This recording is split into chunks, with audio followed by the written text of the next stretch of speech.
Welcome to episode 18 of Rebirth Revolution. My name is Melissa Olson. It is customary to use the turning of a new year as a point for rethinking and refining what you do and do not want out of life. Obviously, this is something we can rethink daily, but a brand new year seems to carry more weight in the wish department. To start off my new year, I made lists of things I wanted to give up and the things I wanted to have. I cut them into strips and burned all of the things I no longer wanted. By things, I'm talking about states of mind, self-imposed limitations, toxic patterns, and the like. The strips of the states of being that I want to experience in the new year are right where I can see them daily. Some of these issues are things I've grappled with for decades, but seeing my preferred state of mind in print daily has already created some new thoughts that I had not previously experienced. That's a win in my book. There is another way to see every issue that faces you, but you must signal your readiness for hearing it or thinking of it before it will show up. When you state the desire to give something up, you will be shown a way to do just that. But you must always ask. The way the system works is that your free will cannot be infringed upon by anyone else, be they friends, family, spirit guides, or your dearly departed.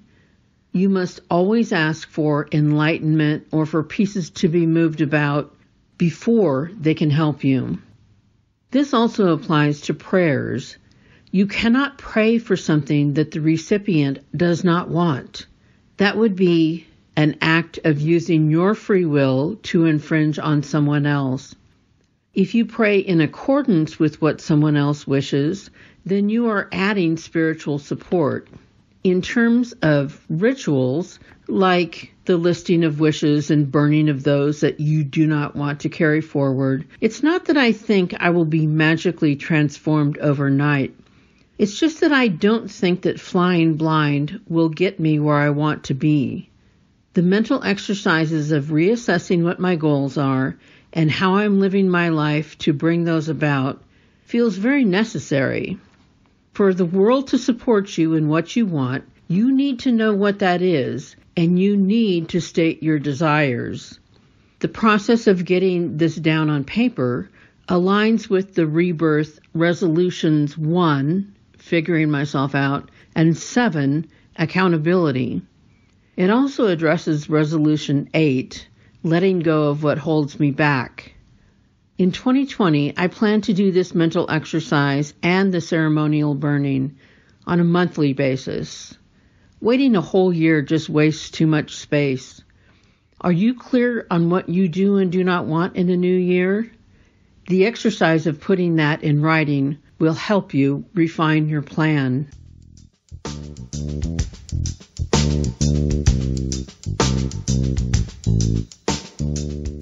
Let's talk a bit about expectations. Back when my kids were little, there was a lot of talk about the results of a study that had been done that was referred to as the marshmallow test. The premise was that you gave a child, one between the ages of 3 and 5, a marshmallow and told them if they would wait 10 minutes without eating it, you would give them a second marshmallow. Their ability to wait was thought to indicate a level of self-control and ability to delay gratification that would turn them into successful people in the future. I gave my oldest child, who was in that age range, a marshmallow to see how he was going to turn out. I explained how it worked, and instead of just waiting to eat the marshmallow, he immediately asked, "If I wait to eat it until tomorrow, will you get me some chocolate and graham crackers so I can make s'mores?" This outcome was not one that had been documented, so I didn't know if it meant he would rule the world or eventually manipulate me into giving him my life savings. Luckily, he just turned out to be a really wonderful person who's made a great life for himself. The problem with the study is that it didn't account for differing social and economic factors that would reasonably shape a child's response. My son could try to work a great deal because he had never been forced to entertain the notion that there wouldn't always be a bag of marshmallows in the pantry.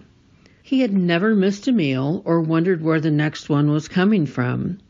He was not a child who lived with food insecurity or on a budget that wouldn't support frivolous purchases like marshmallows. If a child were food insecure, they would be working against their own self-interest and survival skills to wait in hopes that there would be more. They wouldn't have that luxury. Children who grow up with a lack of resources have expectations that reflect that condition. They expect scarcity. There was a whole generation who survived the Great Depression of the 30s who never were able to change that wiring for themselves, no matter how their lives and the world around them changed. My son had life experience that made him expect that he would always be able to have marshmallows, and if lucky, the ingredients to make them into something even greater. An ingredient in his future success was that he couldn't imagine a world that would not provide what he needed. Not everyone has that experience. Some people, remarkably, are able to muster up expectations that are outsized in relationship to what they have experienced. One such person was Ilona Burke. Mrs. Burke was the neighbor of my dear friend Becky, and her background was astonishing. Ilona was born in Czechoslovakia and was the survivor of 5 different Nazi death camps. In 1944, she was lined up with her mother and sisters on the march to the gas chambers. Joseph Mengele would watch each passing person and either declare left, which meant you went directly to the gas chamber, or right, which meant you would be a forced laborer. The decision was based solely on your physical condition. Ilona had an injured ankle and was walking with a cane. Understanding the criteria, she threw away the cane and told her sister, who had a shorter leg which produced a limp, to walk correctly. He told them all to go to the right, which meant being saved from the gas chambers. A few moments later, her sister resumed her normal walk, which Mengele turned to see. He immediately sent her to the gas chambers. Ilona never saw her sister again. In total, she lost 3 siblings in the death camps. After the war, Ilona, an adult woman, left weighing 55 pounds. She recuperated in a Swedish hospital for 5 months. She ultimately was able to follow her dream of becoming a clothing designer working in Paris and New York. After meeting and marrying her husband, she lived with him in Lincoln, Nebraska. She designed clothing for so many people and did it so beautifully that the university was able to put on a show of her creations a few years after her passing. The show included clothing from many different eras, a colorful walk through history. Each garment was more magnificent than the last. Included in this show was a video of Ilona talking about her life. It contained a statement that floored me. Ilona Burke, in explaining how she went from enduring 5 concentration camps and experiencing firsthand monumental evil and unimaginable loss, she said, "I went like the world would be mine. I went like the world would be mine." Even though she had no real reason to feel everything could go her way, she still did. And life ultimately did go her way. She lived a very full life. She was married to her husband Sam for over 50 years. She had a loving son. She designed a life and works of beauty. Both she and Sam lived to be 95 years old.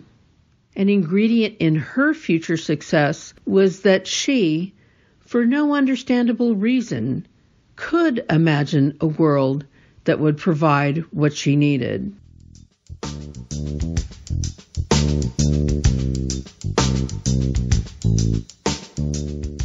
To what degree do you think the world will cooperate with you to create the future you dream of?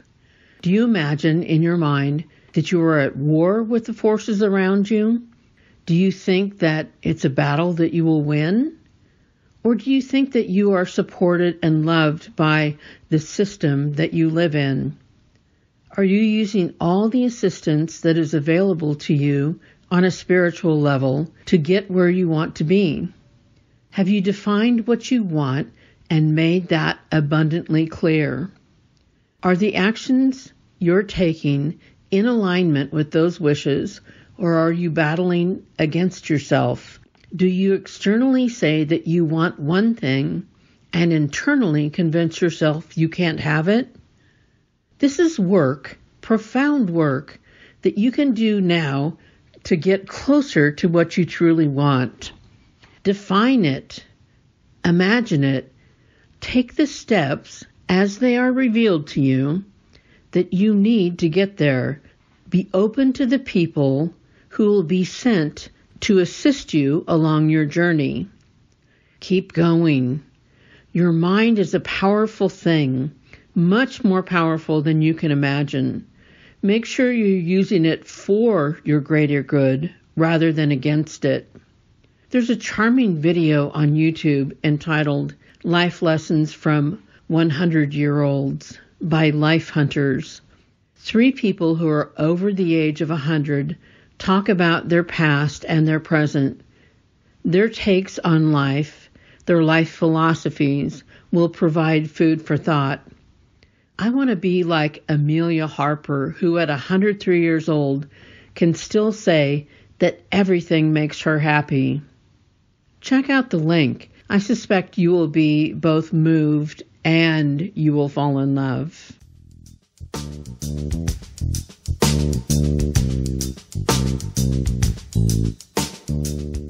Another great source of inspiration this week was a movie I watched twice.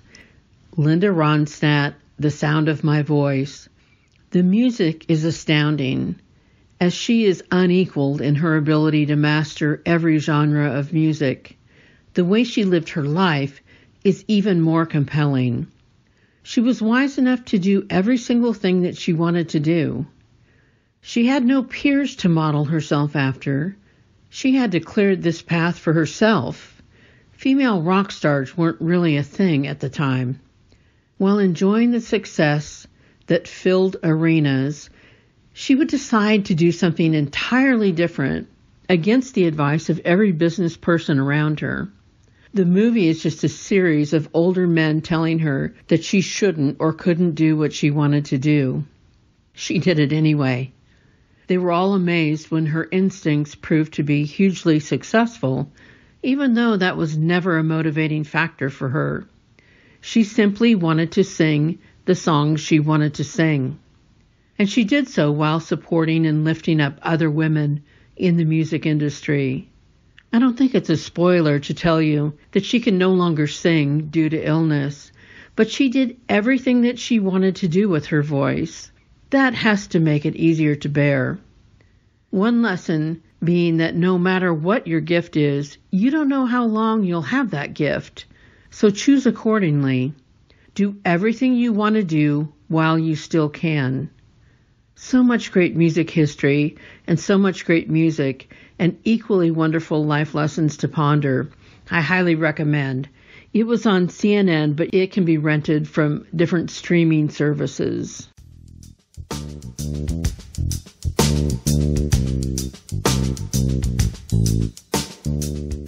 Another eye-opener for me this week was gleaned from watching video of a design conference for architects. It brought to life the concept I shared in episode 12 about those who worship the Creator and those who worship the creation. These were people who were sharing their projects that, through advanced thinking in the field of sustainable design, were able to exist in the physical world without causing harm to the planet, many of them repairing previous damage that had been done. They spoke in passionate and poetic terms about the earth and everything it offered. They spoke of taking cues from geometric design that first existed in the natural world. They talk about how math and science can solve many of the problems we've created. Much of what smart people do is to study how the natural world, the creation, works and employ that design in the built world, which is the ultimate show of respect to the Creator. There's so many brilliant people out there doing phenomenal work on our behalf.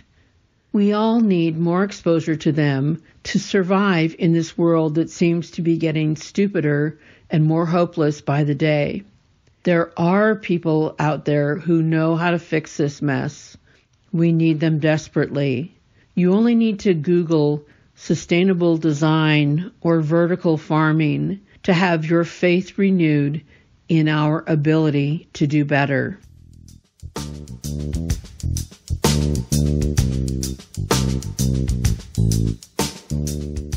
I am feeling deep appreciation for each and every person who's been listening to Rebirth Revolution. In the new year, listeners in the state of Missouri are coming on strong. Welcome. It would be great if you could tell everyone who might be interested in Rebirth Revolution. Let's get this thing going. We can be found everywhere podcasts exist and on YouTube. We'd love to hear from you at rebirthrev@gmail.com or on rebirthrevolution.com. Until next week, be open, be aware, watch for clues, and go like the world will be yours. Remember, you're loved exactly as much as every other person on the planet, not 1 ounce more or 1 ounce less. Have a week in which you are bold and brave.